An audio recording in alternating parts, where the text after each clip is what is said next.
رمضان کرم ہے رمضان رمضان رمضان کرم ہے رمضان. اعوذ باللہ من الشیطان الرجیم.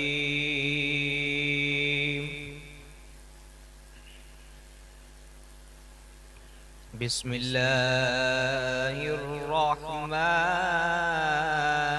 الرحیم.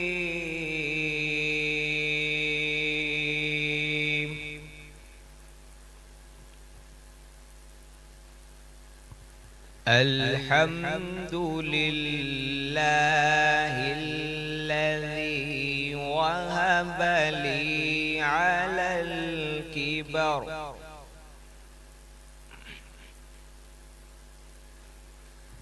على الكبر إسماعيل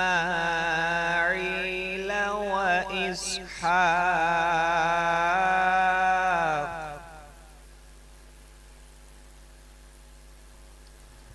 إن ربي لسميع الدعاء.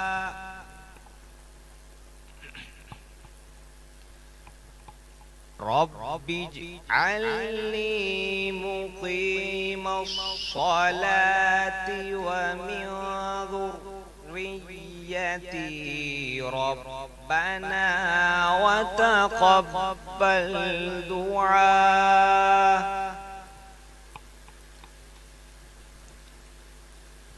ربنا اغفر لي ولوالدي وللمؤمنين يوم يقوم الحساب.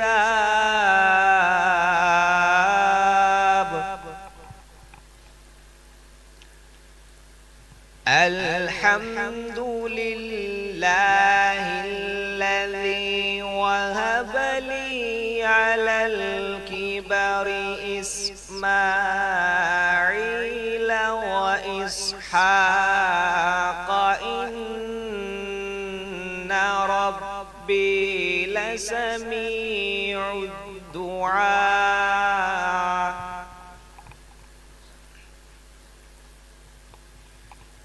رب اجعلني مقيم الصلاة ومن ذريتي ربنا وتقبل دعاء.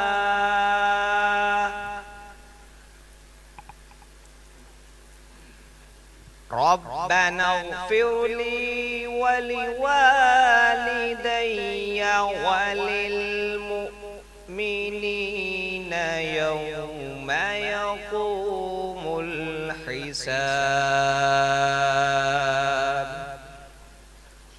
صدق الله العظيم. رمضان کرم ہے رمضان رمضان کرم ہے رمضان رمضان رمضان کرم ہے رمضان رمضان رمضان کرم ہے رمضان. جمال ویا سید البشر من وجهك المنیر لقد نور القمر لا يمكن الثناء كما كان حقه بعد از خدا بزرگ توئی قصہ مختصر. ناظرین گرامی، آج ایک مرتبہ پھر حیدرآباد نیوز کی خصوصی سحر نشریات کرم ہے رمضان پاورڈ بائی لبیک کوکنگ آئل اینڈ بناسپتی آپ ملاحظہ کر رہے ہیں 17ویں سحری میں حیدرآباد نیوز اسٹوڈیو سے براہ راست، اور میں ہوں آپ کا میزبان انصب قریشی. وہ 313 تھے تو لرزتا تھا زمانہ، آج ہم کروڑوں ہیں تو کرتے ہیں غلامی. آلات ہیں، اوزار ہیں، افواج ہیں، لیکن وہ 313 کا سا لشکر نہیں ملتا. ناظرین گرامی، آج کا دن بہت بڑا دن بھی ہے، جس کو قرآن مجید فرقان حمید نے یوم الفرقان بھی کہا ہے، یعنی کہ آج یوم بدر ہے. آج جنگ بدر کا دن بھی ہوگا، یقینی طور پہ 17ویں شب ہے، اور جب دن آئے گا وہ اس جنگ کا دن ہوگا جب 313 مسلمانوں نے 1000 کے قریب کفار کو شکست دی، اور یقینی طور پہ اللہ رب العزت کی نصرت اس میں شامل رہی۔ اسی نشریات میں آپ کو ایک بار پھر خوش آمدید کہتا ہوں، اور انصب قریشی کے سلام کے بعد میرے ساتھ موجود ہے۔ السلام علیکم ورحمۃ اللہ وبرکاتہ۔ یا رب ہے بخش دینا بندے کو کام تیرا، محروم رہ نہ جائے کل یہ غلام تیرا۔ ناظرین، آپ دیکھ رہے ہیں رمضان کریم کی سری ٹرانسمیشن کرم رمضان میں ہوں، حافظ محمد علی نقشبندی، آپ سب کو محبت بر السلام۔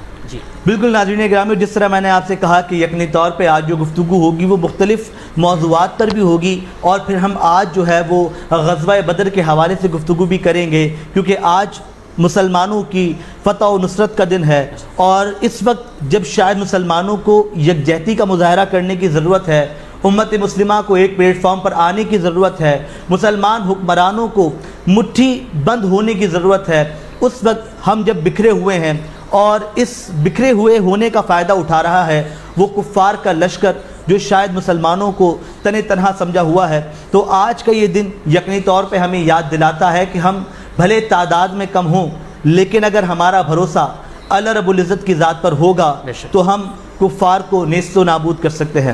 ناظرین گرامی، تلاوت کلام ربانی آپ نے سماعت فرمائی۔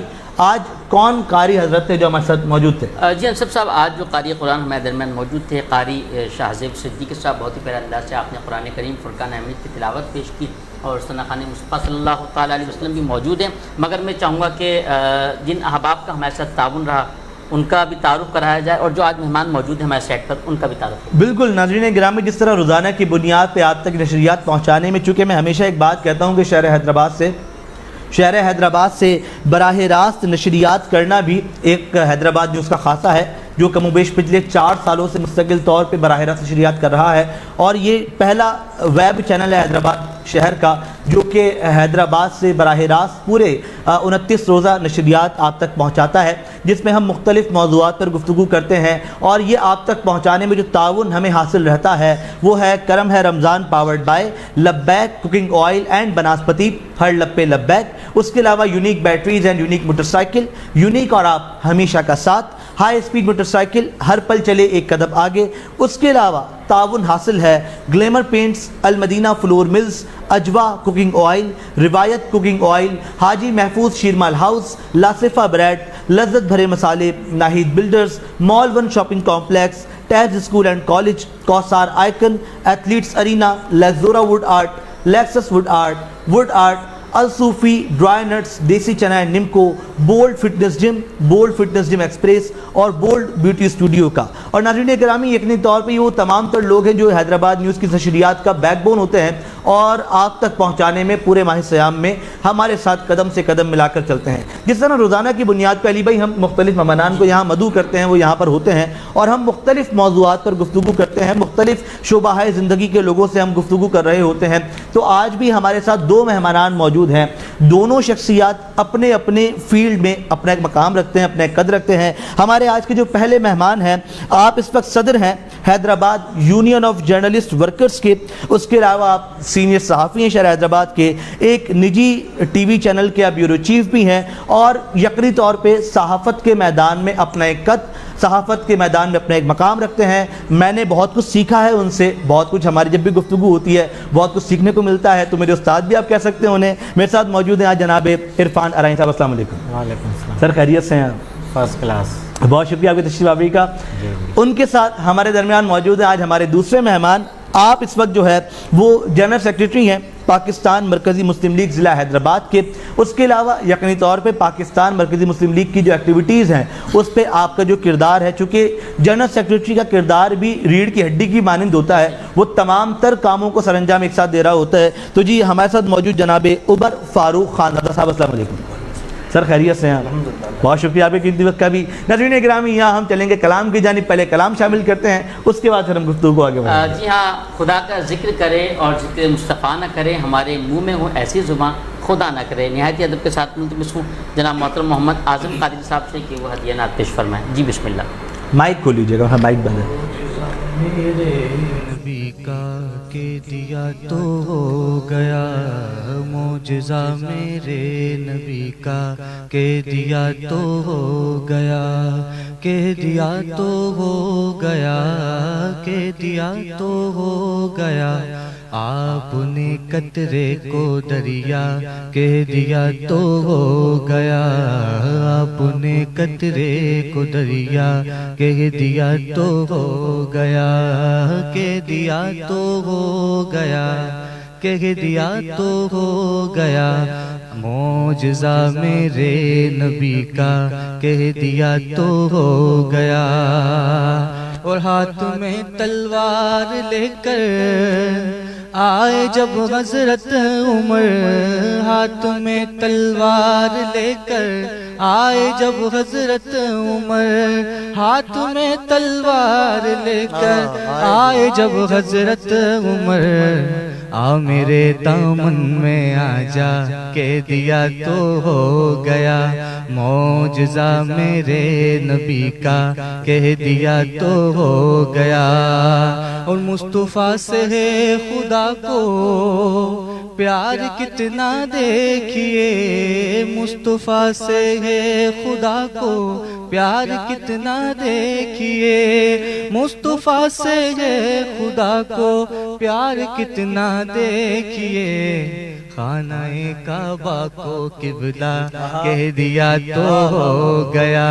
معجزہ میرے نبی کا کہہ دیا تو ہو گیا اور بدر کے میدان میں کفار کی جائیں وفات بدر کے میدان میں کفار کی جائیں وفات بدر کے میدان میں کفار کی جائیں وفات کس جگہ تھا کس کو مرنا کہہ دیا تو ہو گیا کس جگہ تھا کس کو مرنا کہہ دیا تو ہو گیا معجزہ میرے نبی کا کہہ دیا تو ہو گیا معجزہ میرے نبی کا کہہ دیا تو ہو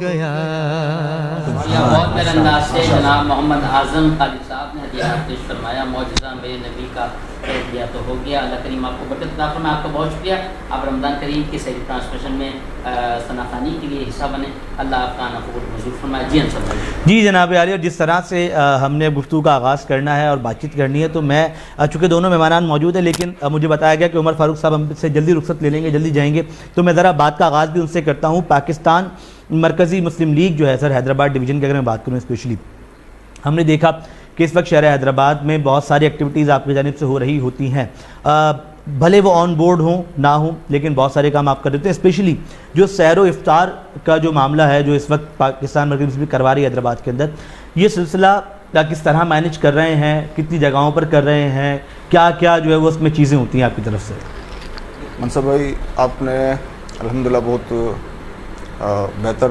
ایک ہمارا جو شعبہ ہے اور ہمارا جو کام ہے اس کی طرف توجہ دلائی ہے لیکن میں شروع چونکہ آپ نے ٹرانسمیشن کا آغاز بدر سے کیا ہے تو میں ایک شعر کے ساتھ اس سے بھی ظاہر ہے ہمارا یہ جو تعلق ہے ہمارا جو کام ہے اس میں جو ہمارے کارکن کام کر رہے ہیں ان کے جذبے کی بھی اس میں عکاسی ہوتی ہے علامہ اقبال نے فرمایا کہ فضائے بدر پیدا کر فرشتے تیری نصرت کو اتر سکتے ہیں گردوں سے قطار در یس اچھا یہ صرف فضائے بدر کا ہی معاملہ نہیں ہے آپ دیکھیں محمد رسول اللہ صلی اللہ علیہ وسلم کی سیرت میں کہ آپ صلی اللہ علیہ وسلم نے میرا بھائی بہت ہی پیاری ابھی نعت پڑھ رہا تھا کہ جس شعبے میں بھی کام کی بنیاد رکھی نا تو اس میں سچی بات یہ ہے کہ آپ مستشرقین کو بھی پڑھ لیں جو آپ کے اوپر جنہوں نے کتابیں لکھی ہیں غیر مسلمین ہیں وہ بھی اس بات کے قائل ہیں کہ جس پہ بھی اللہ کے نبی صلی اللہ علیہ وسلم نے کام پر ہاتھ ڈالا نا وہ کام پائے تکمیل تک ایسے پہنچا کہ لوگ حیران ہیں اس پہ بالکل تو ہمیں سچی بات یہ ہے کہ لقد کان لکم فی رسول اللہ اسوۃ حسنہ تو محمد رسول اللہ صلی اللہ علیہ وسلم ہمارے لیے اسوہ ہیں تمام زندگی کا تو یہ جو خدمت کا کام ہے نا یہ بھی ہم نے محمد رسول اللہ صلی اللہ علیہ وسلم سے لیا ہے اور ہماری کوشش ہوتی ہے کہ انہی اصولوں پر ہم کام کریں جس پر محمد رسول اللہ صلی اللہ علیہ وسلم نے ہماری تربیت کی ہے یا ہمیں ہدایت چھوڑی ہے. صحیح. تو ہم نے یہ چیز محسوس کی کہ افطار کے پروگرام تو آپ نے دیکھا ہوگا کہ ہر آدمی کہیں نہ کہیں کر رہا ہوتا ہے, حتیٰ کہ کوئی دکاندار ہیں, کوئی آؤٹ لیٹ ہیں, کوئی مالز ہیں, ان کے سامنے بھی یہ سلسلہ چل رہا ہوتا ہے. تو ہمیں اس بات کا ایک احساس پیدا ہوا کہ بہت سارے لوگ افطار تو جب کریں گے نا جب وہ روزہ رکھیں گے, ٹھیک ہے. تو بعض لوگ ایسے بھی ہیں جن کے پاس واقعتاً سحری کا کوئی بندوبست نہیں ہے. تو اچھا اس پہ کام کرنا تھوڑا سا مشکل ہوتا ہے کیونکہ سحری کا ٹائم بہت محدود ہوتا ہے. تو اس پہ ہم نے ایک پلان کیا, سوچا, اور پھر اللہ کا وعدہ ہے والذین جاہدوا فینا لنہدینہم سبلنا, جو ہمارے راستے میں کوشش کرے گا, جدوجہد کرے گا, راستے دیں گے. تو اس پہ جب ہم نے میٹنگ بلائی اور بھائیوں کو اس طرف ہم نے ترغیب دی, تو اس میں ہمارے ساتھ نہ صرف یہ کہ ہمارے جو کارکن تھے وہ اس میں ہمارے ساتھ شامل ہوئے, بلکہ ایک اور بات میں آپ کو ساتھ ساتھ حیرت والی بتاتا چلوں کہ ایسے کاموں میں نا جب آپ اس طرح کے کام کر رہے ہو تو آپ کے ساتھ وہ لوگ آ کے کھڑے ہو جاتے ہیں جن کو بظاہر ہم گلی میں محلے میں نا بیکار لوگ سمجھتے ہیں. وہ نوجوان طبقہ, سچی بات ہے کہ ان کے اندر جو جذبہ ہوتا ہے نا خدمت کا, اچھا ہم اس کے لیے نا کوئی کرائٹیریا نہیں رکھتے کہ یہ ہمارا ہے, یہ ہمارا کارکن ہے, اس کا یہ نہیں. ہمارے ساتھ جو آ کے کام کرتا ہے وہ ہمارا کارکن ہوتا ہے. تو ہم اس پہ ہمارے لیے آسانی بھی ہو جاتی ہے کہ اگر کسی گلی محلے کا کوئی بھائی ہمارے ساتھ آ کے کام کرنا چاہتا ہے تو پھر وہ ہمیں کہنا چاہیے کہ واقعتاً جو لوگ مستحق ہیں ان کی ہمیں فہرست لا کے دے دیتے ہیں. ہم اس پہ سروے کر لیتے ہیں کہ کون کون ایسے ہیں جن کی یہ ضرورت ہے.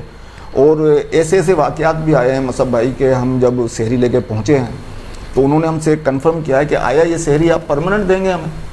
تو ہم نے پوچھا یہ کہ آپ کیوں پوچھ رہے ہیں؟ کہتا ہے اس سے پہلے ہم روزہ نہیں رکھ رہے تھے اللہ, کیونکہ ہمارے پاس سحری کا انتظام نہیں تھا. اب آپ نے چونکہ ہمیں سحری دی ہے, اگر آپ ہمیں یقین دلا دیتے ہیں کہ آپ یہ سحری مستقل دیتے رہیں گے تو ہم پھر مستقل روزہ رکھتے رہیں گے. میں ابھی پچھلے دنوں یہ حیدرآباد کی بات ہوگی, ٹنڈول یار جانا ہوا. ٹنڈول یار میں ہمارے ساتھیوں نے جو مہران شوگر مل ہے اس کے سامنے وہ کچن بنایا ہوا تھا. انہوں نے بتایا کہ یہاں پہ بہت سارے لوگ ہیں جو باہر سے آ کے مزدوری کرتے ہیں ابھی کیونکہ سیزن چل رہا ہے گرنے کا. تو وہ لوگ بیچارے اس لیے روزہ نہیں رکھ پاتے تھے کہ ان کے پاس سحری کا کوئی انتظام نہیں تھا. حالانکہ وہ سارے دیندار لوگ ہیں لیکن سحری کا انتظام نہیں ہوتا تھا.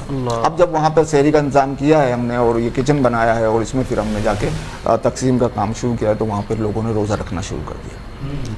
تو مسائل ہیں, اس کے اوپر اللہ تعالیٰ توفیق دے رہا ہے. سب سے پہلی چیز جو ہے نا ان سارے کاموں میں, اور یہی چیز نا میں ابھی بیٹھا سوچ رہا تھا جب آپ بات کر رہے تھے کہ ہمارے ہر شعبے میں, چاہے وہ سیاست ہے, چاہے جناب عالی وہ آپ کا ہیلتھ ہے, چاہے وہ آپ کی جناب عالی تعلیم ہے یا آپ کا دیگر خدمت کا کام, اس میں سب سے اہم جو چیز ہوتی ہے نا وہ ہے آپ کے دل کا اخلاص. اب دیکھیں دین میں بھی نا آپ کے عمل سے پہلے جس چیز کو لازم قرار دیا ہے وہ کیا چیز ہے؟ وہ نیت, اخلاص. اچھا اب اگر آپ کے کارکن میں جو بھی آپ کے ساتھ کارکن ہے, نیا جڑا ہے, پہلے سے آپ کے ساتھ کام کر رہا ہے, اس کے اندر اگر آپ اخلاص پیدا کر دیتے ہیں, وہ درد پیدا کر دیتے ہیں, ہم یہ کام کرتے ہیں. اچھا یہی کام اگر ہم منتقل کر لیں گے نا سیاست کی طرف, سیاست بھی تربیت کا نام ہے. آپ اگر لغت میں جا کے دیکھیں گے نا اب تو ہم نے سیاست کے مفہوم کو بدل دیا ہے, لیکن سیاست کا بنیادی مفہوم جو ہے نا وہ تربیت ہی ہے. اور یہ کام اتنا بڑا ہے کہ اس کے لیے اللہ رب العالمین نے 1,24,000 پیغمبر, آپ اگر مجموعی طور پہ اگر ان کے مشن کو دیکھیں گے نا انہوں نے افراد کی تربیت کی ہے. افراد کی تربیت سب سے بڑا کام سمجھا جاتا ہے. اچھا اس کے لیے اخلاص کا ہونا ضروری ہے, اس درد کا ہونا ضروری ہے. آج جو ہم مسائل کا شکار ہیں نا اس کی وجہ یہ ہے کہ ہمارے لیڈروں میں بھی وہ درد نہیں ہے, وہ اخلاص نہیں ہے. پھر وہ جو لوگ ہمیں مطلب کہ کہنا چاہیے سہولتوں کو پہنچانے میں, ہم تک ہماری دہلیز تک پہنچانے میں جو ادارے ہیں ان میں جو لوگ بیٹھے ہیں ان میں بھی یہ درد نہیں ہے. اس کی وجہ سے ہم جو ہے نا ان مسائل کا شکار ہے. ورنہ وسائل ہیں, بجٹ ہیں, طریقہ کار بھی ہے, لیکن چونکہ وہ درد نہیں ہے. ہم کوشش کرتے ہیں الحمدللہ, آج سے نہیں, ہمارا جب سے یہ کام شروع ہوا ہے 2005 کے زلزلے میں بھی مجھے کام کا موقع ملا, اس سے پہلے 2003 میں بدین میں ایک سیلاب آیا تھا, اس میں مجھے کام کا موقع ملا. یہ جب درد ہوتا ہے نا واللہ کام جب ہوتا ہے.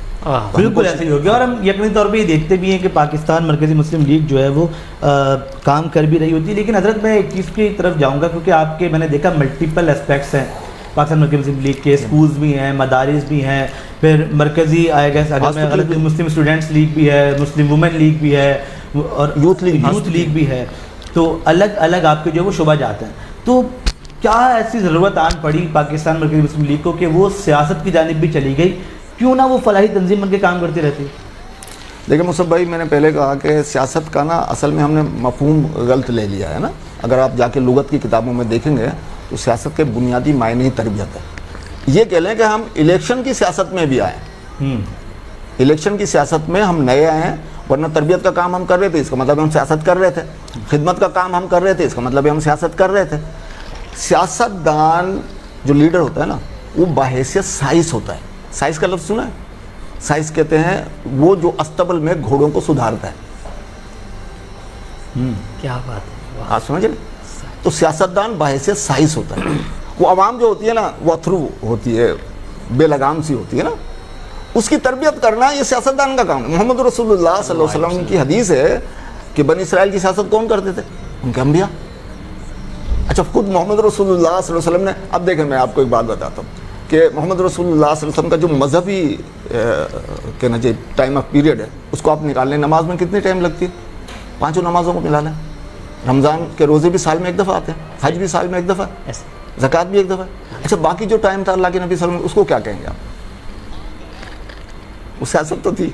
کیا بات ہے. یہ اور بات ہے کہ الیکشن والی سیاست نہیں تھی، تیرا زندہ مرد آباد اور میرا زندہ باد، اس لیے تو ہمیں تقسیم کیا.